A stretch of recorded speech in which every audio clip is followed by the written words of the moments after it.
আসসালামু আলাইকুম। আজকে যে গল্পটি বলবো, এই গল্পটি শাওন ও রূপার জীবনের কাহিনী।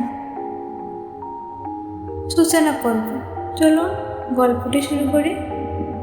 শাওন একটি ছোট শহরের ছেলে, যে কলকাতায় পড়াশোনার জন্য এসেছে। সে কলেজের সবচেয়ে শান্ত এবং ভদ্র ছাত্রদের একজন। পড়াশোনায় খুব ভালো, কিন্তু হৃদয়ে লুকিয়েছিল সাহিত্যের প্রতি গভীর ভালোবাসা।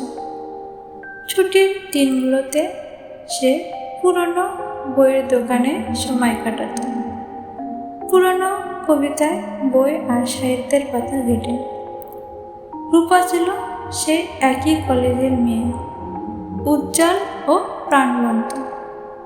সে ছিল কলেজের সাংস্কৃতিক দলের নেতা এবং প্রতিটি নাটক, অনুষ্ঠান কিংবা কবিতা পাঠের আসরে তার উপস্থিতি ছিল বাধ্যতামূলক। রূপা জীবনের প্রতিটি মুহূর্ত উপভোগ করত এবং প্রতিদিন কিছু না কিছু নতুন কিছু করতে চাইত।